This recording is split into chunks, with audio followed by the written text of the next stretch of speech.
Hello everyone, मैं प्रदीप कुमार आगाज IAS institute के यूट्यूब चैनल पर आप सभी का स्वागत करता हूं। तो आइए आज के इस वीडियो में हम लोग बात करने वाले हैं जैव विविधता और पर्यावरण। जैव विविधता और पर्यावरण से रिलेटेड यूपीएससी के प्रीलिम्स और मेंस के लिए आज के जितने भी करंट अफेयर के टॉपिक हैं हम आप लोगों के लिए लेकर आए हैं। तो चलिए देखते हैं। तो देखिए, प्रीलिम्स के लिए जो टॉपिक है वो अंतर्राष्ट्रीय ऊर्जा एजेंसी ग्लोबल मीथेन ट्रैकर है 2024 है। Bio energy, global warming, green house gas उत्सर्जन है, आर्द्र भूमि हरित धारा BS4 उत्सर्जन मानदंड है, और जलवायु परिवर्तन पर राष्ट्रीय कार्य योजना ग्लोबल मीथेन प्लेज है। और मेंस के लिए जो टॉपिक है वो ग्लोबल मीथेन ट्रैकर 2024 की मुख्य विशेषताएं और मीथेन उत्सर्जन के प्रमुख स्रोत है। तो चलिए हम यूपीएससी के प्रीलिम्स और मेंस के इन सभी टॉपिक के बारे में पूरे विस्तार से चर्चा करते हैं। तो देखिए चर्चा में क्यों है, आइए समझते हैं। अंतर्राष्ट्रीय ऊर्जा एजेंसी के ग्लोबल मीथेन ट्रैकर 2024 के अनुसार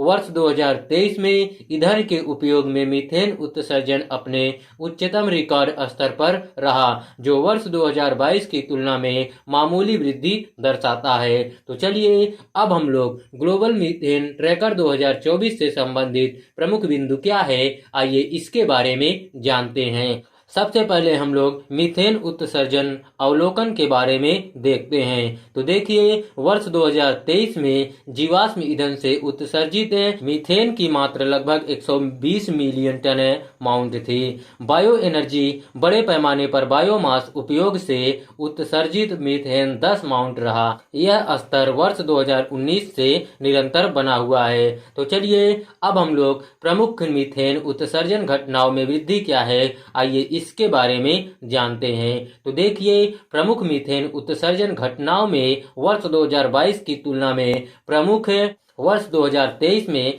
50% से अधिक की वृद्धि हुई। इन घटनाओं में विश्व स्तर पर जीवाश्म ईंधन रिसाव से हुआ 5 मिलियन मीट्रिक टन से अधिक मीथेन उत्सर्जन शामिल है।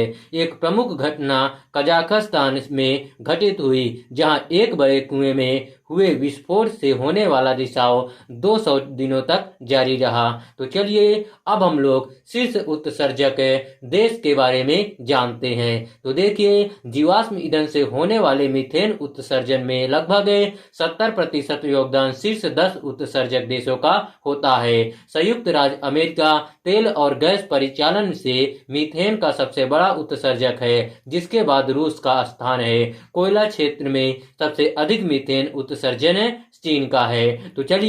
तो चलिए अब हम लोग मीथेन उत्सर्जन में कटौती का महत्व क्या है, आइए इसके बारे में जानते हैं। तो देखिए ग्लोबल वार्मिंग को 1.5 डिग्री सेल्सियस तक सीमित करने के लिए वर्ष 2030 तक जीवाश्म ईंधन से होने वाले मीथेन उत्सर्जन में 75% की कटौती करना महत्वपूर्ण है। IEA का अनुमान है कि इस लक्ष्य के लिए लगभग 170 बिलियन अमेरिकी डॉलर खर्च करने की आवश्यकता होगी। यह वर्ष 2023 में जीवाश्म ईंधन उद्योग द्वारा उत्पन्न आय का 5% से भी कम है। वर्ष 2023 में जीवाश्म ईंधन से लगभग 40% उत्सर्जन को बिना किसी शुद्ध लागत के टाला जा सकता था। तो चलिए अब हम लोग मीथेन क्या है, आइए देखते हैं। सबसे पहले हम लोग इसका परिचय जानते हैं। तो देखिए मीथेन सबसे सरल हाइड्रोकार्बन में है, जिसमें एक कार्बन परमाणु और 4 हाइड्रोजन परमाणु CH4 होते हैं। यह प्राकृतिक गैस का प्राथमिक घटक है, जिसमें प्रमुख विशेषताएं हैं गंधहीन, रंगहीन और स्वादहीन गैस है, हवा से भी हल्का गैस है और पूर्ण दहन में नीली के साथ जलता है, जिससे ऑक्सीजन की उपस्थिति में कार्बन डाइऑक्साइड CO2 और जल H2O मुक्त होता है। तो चलिए अब हम लोग ग्लोबल वार्मिंग में योगदान क्या रहा है, आइए देखते हैं। तो देखिए कार्बन डाइऑक्साइड CO2 के बाद मीथेन दूसरी सबसे महत्वपूर्ण ग्रीन हाउस गैस है। इसकी 20 वर्षीय ग्लोबल वार्मिंग क्षमता GWP 84 है, जो दर्शाता है कि यह 20 वर्ष की अवधि में CO2 की तुलना में प्रति द्रव्यमान इकाई 84 गुना अधिक गर्मी को अवशोषित करता है, जिससे यह एक प्रबल GHG बन जाता है। अपनी क्षमता के बावजूद मीथेन का वायुमंडलीय जीवन काल CO2 की तुलना में कम होता है। इसे अल्पकालिक GHG के रूप में वर्गीकृत किया जाता है। ग्लोबल वार्मिंग में इसका बहुत बड़ा योगदान है, जो पूर्व औद्योगिक युग के बाद से वैश्विक तापमान में लगभग 30% वृद्धि के लिए जिम्मेदार है। मीथेन जमीनी स्तर पर ओजोन के निर्माण में भी योगदान देता है। तो चलिए अब हम लोग मीथेन उत्सर्जन के प्रमुख स्रोत क्या है, आइए इसके बारे में जानते हैं। तो देखिए, सबसे पहले हम लोग प्राकृतिक स्रोत के बारे में देखते हैं।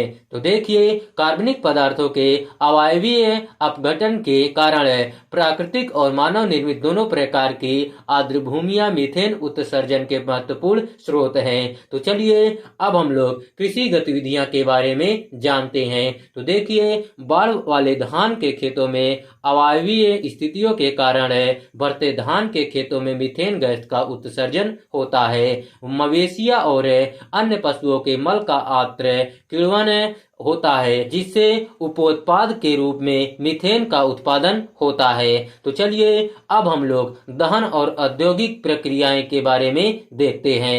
तो देखिए, तेल और प्राकृतिक गैस सहित जीवाश्म ईंधन के दहन से मीथेन का उत्सर्जन होता है। लकड़ी और कृषि अवशेष जैसे बायोमास के दहन से भी मीथेन स्तर में योगदान होता है। लैंडफिल और अपशिष्ट जल उपचार संयंत्र जैसी औद्योगिक गतिविधियां वायवीय वातावरण में जैविक अपशिष्ट अपघटन के दौरान मीथेन उत्पन्न करती है। उर्वरक कारखाने और अन्य औद्योगिक प्रक्रियाएं भी उत्पादन तथा परिवहन के दौरान मीथेन उत्सर्जित कर सकती है। तो चलिए अब हम लोग मीथेन उत्सर्जन से निपटने की पहल क्या है, आइए इसके बारे में जानते हैं। सबसे पहले हम लोग भारत की पहल के बारे में देखते हैं। तो देखिए, हरित धारा BS6 उत्सर्जन मानदंड, जलवायु परिवर्तन पर राष्ट्रीय कार्य योजना। अब चलिए हम लोग वैश्विक पहल के बारे में देखते हैं। तो देखिए, मीथेन अलर्ट और रिस्पांस सिस्टम है, वैश्विक मीथेन प्रतिज्ञा, वैश्विक मीथेन पहल और मीथेन सेट। तो चलिए अब हम लोग वैश्विक मीथेन प्रतिज्ञा क्या है, आइए इसके बारे में देखते हैं। सबसे पहले हम लोग इसका परिचय जानते हैं। तो देखिए, मीथेन उत्सर्जन में कमी हेतु कार्रवाई को उत्प्रेरित करने के लिए नवंबर 2021 में COP पार्टियां का सम्मेलन 26 में वैश्विक मीथेन प्रतिज्ञा शुरू की गई थी। इसका नेतृत्व संयुक्त राज्य अमेरिका और यूरोपीय संघ ने किया था। इसमें 111 देश प्रतिभागी है, जो मानव जनित वैश्विक मीथेन उत्सर्जन के 45% हिस्से के लिए जिम्मेदार हैं। तो चलिए अब हम लोग इसका अधिकांश उत्सर्जन कृषि क्षेत्र में देखा जा सकता है। इस प्रतिज्ञा में शामिल होकर देश वर्ष 2030 तक वर्ष 2020 के स्तर से कम 30% मीथेन उत्सर्जन को सामूहिक रूप से कम करने के लिए मिलकर काम करने के लिए प्रतिबद्ध है। तो चलिए अब हम लोग इस निर्णय के मुख्य कारणों में शामिल है, आइए देखते हैं। भारत का तर्क है कि जलवायु परिवर्तन में प्राथमिक योगदानकर्ता CO2 है, जिसका जीवन काल 100 से 1000 वर्ष है। इसने मीथेन कटौती पर ध्यान केंद्रित किया है, जिसका जीवन काल केवल 12 वर्ष है। इस प्रकार CO2 क्षरण के बाद परिवर्तित हो जाती है। भारत में मीथेन उत्सर्जन मुख्य रूप से आंत्र किण्वन और धान की खेती जैसी कृषि गतिविधियों से होता है, जो छोटे सीमांत तथा मध्यम किसानों को प्रभावित करता है, जिनकी आजीविका प्रतिज्ञा से खतरे में पड़ जाएगी। यह विकसित देशों में प्रचलित औद्योगिक कृषि से भिन्न है। इसके अलावा चावल उत्पादन और निर्यातक के रूप में भारत की महत्वपूर्ण भूमिका को देखते हुए प्रतिज्ञा पर हस्ताक्षर करने से व्यापार तथा आर्थिक संभावनाएं प्रभावित हो सकती है। भारत दुनिया की सबसे बड़ी पशुधन आबादी का घर है, जो कई लोगों की आजीविका का समर्थन करता है। हालांकि कृषि उप उत्पादों और अपरंपरागत आहार सामग्री से भरपूर उनके आहार के कारण वैश्विक आंतर इलेक्ट्रिक मीथेन में भारतीय पशुधन का योगदान न्यूनतम है। तो चलिए अब हम लोग अंतर्राष्ट्रीय ऊर्जा एजेंसी क्या है, आइए इसके बारे में जानते हैं। तो देखिए, अंतर्राष्ट्रीय ऊर्जा एजेंसी एक स्वायत्त अंतर सरकारी संगठन है, जिसकी स्थापना वर्ष 1974 में पेरिस फ्रांस में की गई थी। आईईए मुख्य रूप से अपनी ऊर्जा नीतियों पर ध्यान केंद्रित करता है, जिसमें आर्थिक विकास, ऊर्जा सुरक्षा और पर्यावरण संरक्षण शामिल है। इन नीतियों को आईईए के 3E के रूप में भी जाना जाता है। भारत मार्च 2017 में आईईए का सहयोगी सदस्य बना। आगे की राह क्या है, आइए देखते हैं। तो देखिए, उन्नत कृषि पद्धतियां, सटीक खेती, संरक्षित जुताई और एकीकृत फसल पशुधन प्रणाली जैसी टिकाऊ कृषि पद्धतियों को प्रोत्साहित करने तथा अपनाने से कृषि गतिविधियों में मीथेन उत्सर्जन को कम करने में मदद मिल सकती है। मीथेन कैप्चरिंग तकनीकें, पशुधन संचालन और लैंडफिल में मीथेन कैप्चर प्रौद्योगिकियों को लागू करने से वायुमंडल में जारी होने से पहले मीथेन को कैप्चर किया जा सकता है।